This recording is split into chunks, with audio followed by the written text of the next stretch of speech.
Bon, je vais casser l'ambiance, mais on est déjà à 2 semaines de la rentrée. Ouais les gars, ça passe super vite. Et qu'on soit encore à l'école ou pas, la rentrée c'est toujours une occasion cool pour acheter une nouvelle paire de sneakers. Et je sais même que les personnes qui achètent pas beaucoup de paires de baskets, généralement à la rentrée, c'est un moment où ils disent ok, là c'est le début de l'année, j'investis, c'est parti. Du coup, je vous ai préparé une liste des paires qui selon moi sont les meilleures paires de sneakers à acheter pour la rentrée. Pour chaque paire, je vous donnerai les points positifs. Un petit peu les raisons pour lesquelles il faut acheter la paire. Et ensuite, je vous donnerai les points négatifs de la paire, un petit peu les limites de chaque produit. Tous les liens vers toutes les paires dont je vais parler dans la vidéo sont dans la description et évidemment, je vous renvoie vers des sites fiables. Voilà, rien de plus à dire, on commence directement avec la première paire.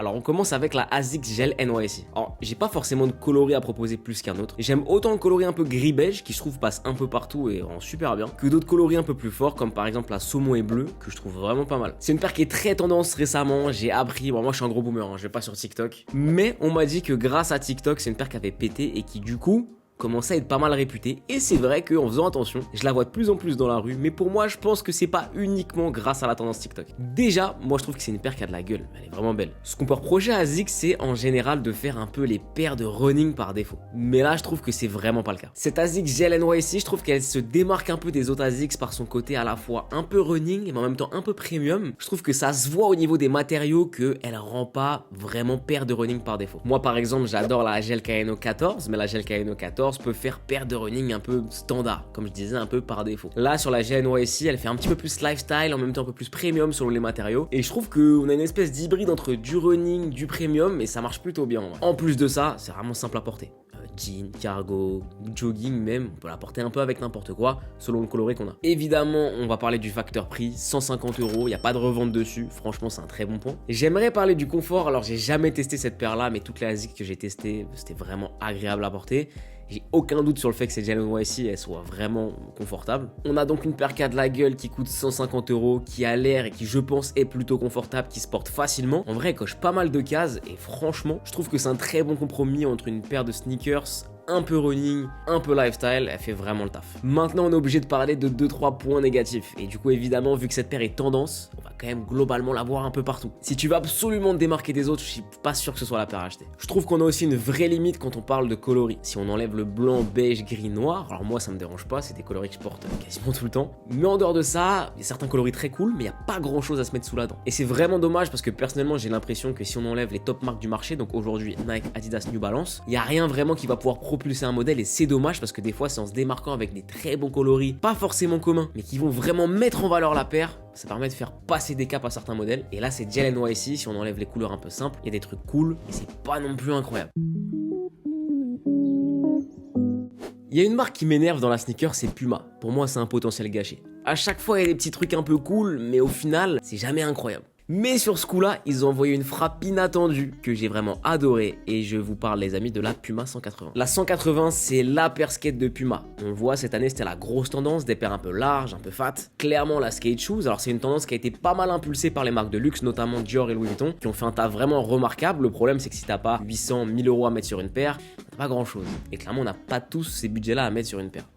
Même quasiment personne en réalité. Du coup Puma nous a sorti la 180, une paire clairement inspirée des modèles que j'ai cités avant. Et d'ailleurs on peut le retrouver sur la page produit puisque Puma eux-mêmes nous parlent d'une paire fashion, un mix entre luxe, skate et premium. Perso je suis plutôt d'accord avec ça. Puma sort ça à 110-120 € maximum. C'est rare de nos jours des paires à ce prix là malheureusement et franchement pour le produit que c'est, je trouve que c'est vraiment pas mal. En plus de ça on a certains coloris qui descendent en promo en dessous des 100 €. Si on cherche un peu sur les pointures on peut vraiment trouver du 80-90 €. Et perso ça faisait super longtemps que j'avais pas trouvé une paire avec un aussi bon rapport qualité-prix et aussi deux coloris de base que j'adore, la marron et la bleue. Je les trouve vraiment très cool. Maintenant les coloris c'est pas seulement des points positifs mais aussi points négatifs puisque clairement mis à part ces deux modèles là que je trouve très cool, le reste franchement on s'ennuie. Je vous mets à l'écran la sélection sur le site Puma. C'est pas fou quoi, franchement c'est pas fou, les coloris sont bof, un petit peu fades. Et ce qui est dommage c'est qu'avec des coloris un peu plus travaillés, un peu plus poussés, peut-être un peu plus originaux, la paire peut vraiment avoir un gros potentiel, on peut rajouter à ça une petite collaboration et je suis sûr que la 180 aurait pu devenir une grosse paire chez Puma. Mais j'ai l'impression qu'ils ont envoyé quelque chose de fort mais avec peu d'ambition et à la fin on se retrouve avec des paires cool, deux coloris vraiment bons, mais rien de vraiment incroyable. Bon, on va continuer dans l'axe skate shoes, paire un peu large, et on va parler d'une collaboration que j'aime beaucoup, c'est Adidas avec Bad Bunny. Ça fait maintenant 2 ans qu'Adidas et Bad Bunny bossent ensemble, et franchement, à chaque fois, les paires sont hyper intéressantes. La Response, la Forum, et maintenant la Campus, j'ai presque envie de dire, c'est quasiment sans faute. Moi, je vais focus sur la Campus marron, que je trouve absolument trop sexy, les gars. Elle est trop belle. Alors déjà, le coloris, on dirait un beau tiramisu, là, moi personnellement je suis trop fan. La qualité, je l'ai eu en main, c'est un 10 sur 10. L'originalité, tout en restant tendance. Oui, là t'as la paire du moment, la Campus, clairement chez Adidas c'est la paire que tout le monde veut, mais t'as un modèle qui est pas comme les autres, qui coûte un peu plus cher, mais qui se démarque. Et moi ça j'aime bien, prendre un modèle phare que tout le monde a, mais se démarquer avec une version que tu vois pas partout. C'est un peu comme la Mercedes Classe A, les gars, tu tournes la tête dans la rue, t'en vois 3, mais quand tu vois la A45 AMG, là direct c'est pas pareil. Aussi la disponibilité, la paire elle est dispo assez facilement dans toutes les tailles du 36 au 48, et ça c'est une bonne chose. Il n'y a pas de revente sur ce produit, donc les prix vont pas exploser. C'est tout pour les points positifs, en vrai c'est déjà pas mal. Si on devait parler des points négatifs, j'en vois un seul, et encore, je trouve que ça va, c'est le prix. 160 €, personnellement pour le produit que c'est, j'en ai une en main. Je trouve que c'est vraiment pas abusé. Maintenant c'est vrai, ça reste une Campus. Mais perso, même à ce prix-là, j'ai la carte bleue un peu facile les gars, et j'ai vraiment envie de la commander. S'il y a bien une marque où j'ai pris le train de la hype, c'est Salomon. Ça fait quelques mois que je porte énormément de XT6, et d'ailleurs je vous mens même pas, c'est même pas fait exprès pour le tournage, les gars, j'ai une XT6. Surtout avec le temps qu'il fait en ce moment, je porte la paire tout le temps. La XT6 on connaît tous, mais est-ce que vous connaissez la XT4? La XT4 c'est un modèle phare de chez Salomon, d'ailleurs un modèle qui existait bien avant la XT6. Mais la XT6 lui a clairement volé la vedette, alors que franchement, elle est presque tout aussi intéressante. Moi personnellement je la préfère dans ce coloris, question de goût, un peu infrared presque, j'aime beaucoup. Elle est un peu plus grosse que la XT6, mais surtout un peu moins lisse, et ça c'est un truc que j'aime bien. C'est une paire qui a été conçue pour être portée en environnement un peu compliqué, type randonnée trail. À la rentrée on a souvent aussi l'idée de se dire j'achète une paire qui va me durer toute l'année, une paire plutôt fiable qui va être solide. Bah clairement la XT4 remplit ces critères là. En plus de ça c'est une paire qu'on voit pas au pied tout le monde, et je vais toujours parler de l'argument prix. On tourne toujours autour des 150 € en promotion, sinon le prix de base est à 190 €, mais clairement pour un produit qui est aussi qualitatif, je trouve que le prix est vraiment pas abusé. Après voilà, c'est vrai, c'est pas passe-partout, c'est clairement pas discret non plus, ça se porte pas avec tout, et c'est blanc, donc même si c'est résistant, quoi qu'il arrive, ça va se salir quand même plutôt facilement. Malgré ça, moi je pense que c'est une paire cool à avoir, tu verras pas au pied de tout le monde. Et c'est aussi un peu le moyen d'ouvrir la porte d'entrée Salomon, et je pense que Salomon, quand on teste et qu'on aime bien, après c'est difficile de se contenir, on a envie d'acheter plusieurs modèles, en tout cas c'est mon cas. Et moi toutes les paires de Salomon que j'ai eu jusque là, j'ai eu 4 XT6, j'ai jamais eu aucune déception. Les amis, connaissez-vous New Balance? Je pense que oui, parce que j'en ai parlé 4000 fois depuis 4 ans. Mais les gars, désolé, j'étais obligé. On va parler de la 860 V2 qui pour moi est la meilleure paire de New Balance du moment. Déjà, le confort. La 2002R était confortable. Ensuite, ils ont sorti la 1906 qui était encore plus confortable. Je me suis dit, c'est une dinguerie, il n'y aura pas mieux. J'ai acheté la 860 V2 et les amis, honnêtement, la 860 V2 est encore plus confortable que la 1906. Et ce qui est marrant, c'est que c'est la même semelle sur les 3 paires. Mais je sais pas, c'est trop bien fait. La paire est trop bien faite et le pied dedans est super bien enveloppé. C'est une merveille de confort. Alors la paire qu'ils ont ressorti, classique, argenté, blanche et noire, elle est cool, mais ce coloris-là, je trouve encore plus cool. Et c'est pas un coloris qu'on va retrouver chez toutes les marques. Le prix c'est raisonnable, 150, 160 €, en tout cas largement moins de 200 €. Et je pense que dans quelques mois, elle va facilement tomber en promo. Et en réalité, pas grand-chose à dire de plus. Cette paire, j'ai l'impression que c'est un peu coup de cœur ou pas, mais personnellement, je peux que vous la recommander parce que je l'ai dans un autre coloris, mais j'ai la paire. Et avec la Salomon XT6 que je porte aujourd'hui, c'est la paire que je porte tous les jours au quotidien. Si on aime bien la marque, c'est clairement un modèle à acheter pour la rentrée. Tu veux un truc propre, bien travaillé, qualitatif, bien fini, qui passe un peu partout mais qui est en même temps un petit peu spécial? Pack New Balance Limestone avec la 990 V4 et V6. C'est doux, c'est clair, c'est frais, c'est confortable, c'est facile à porter. En fait, je sais pas trop quoi dire, je trouve juste ça super beau, simple, un peu passe-partout, mais justement avec cette petite touche, ce petit coloris qui fait que elles sont pas comme les autres parce que les deux, je les mets un peu dans le même panier. Mais en même temps, c'est vrai que ça peut être un peu ennuyant. C'est un peu l'élève modèle qui est tellement parfait qu'en fait, il est un peu chiant au final. Et cet avis, je le comprends à 100%. Je comprends qu'on voit ces deux produits-là et qu'on se dise c'est un peu trop lisse, ça raconte pas grand-chose. Malgré tout ça, moi ça me régale et c'est une paire que je pense incontournable en ce moment. Et il y a fort moyen que je glisse un peu et que les deux terminent dans le meuble juste là-bas.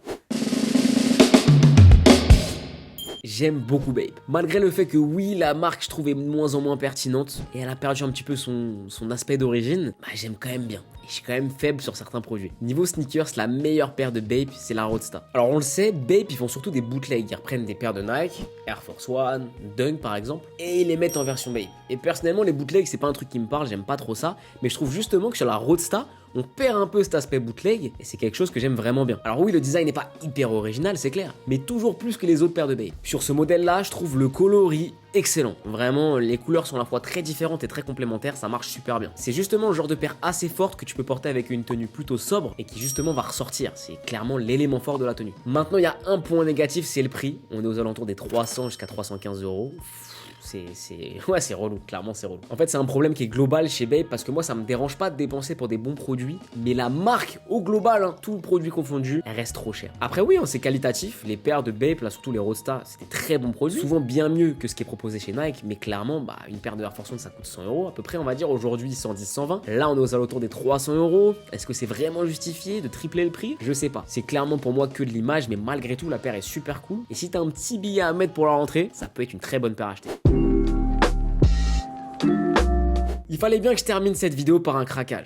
Et là, on en a un vrai de vrai. Moncler Trail Grip en collaboration avec Saleh Bembury. Oh les gars, c'est un bijou, elle est trop belle. Déjà, la Trail Grip, faut qu'on en parle les amis. C'est une paire que je trouve très très cool et personnellement, dans le segment paire de luxe, je trouve que c'est ce qui a été fait de mieux. Si on enlève un peu tout ce qui est skate et qui a bien fonctionné, la Louis Vuitton, Dior et comme je parlais avant, la Moncler Trail Grip, je trouve que c'est une frappe, elle est 10 sur 10. En plus, il y a la petite touche Saleh Bembury. Alors oui, Saleh Bembury, c'est un designer qui fait souvent la même recette et surtout sur cette paire là, ça s'intègre trop bien. Il existe 3 coloris, ils s'affichent à l'écran. Personnellement, je préfère le marron. Et en dehors de ça, j'ai pas grand chose à dire de plus, si ce n'est qu'il faut qu'on parle du prix puisqu'on tourne autour des 650 €. Alors, c'est très cher, c'est une énorme somme, tout le monde n'a pas les moyens de payer ça. Maintenant, quand je regarde un peu le marché des paires de luxe, Moncler est une très grande marque quand même, et je pense qu'ils auraient pu faire pire. Et quand je vois le produit que c'est, et personnellement je l'ai déjà pris en main, c'est vraiment une très bonne paire. C'est à la fois très cher, mais en même temps, je trouve qu'ils ont pas abusé, et personnellement, je serais prêt à mettre ce prix-là pour cette paire-là. Si je devais trouver un deuxième point négatif, ce serait peut-être les proportions, parce que c'est vrai que la paire est assez grosse. Moi ça va, j'ai des petits pieds, mais je pense que si on dépasse les 44-45, ça peut vite faire des énormes pieds. Force à vous les refs, pour le coup on n'est pas ensemble.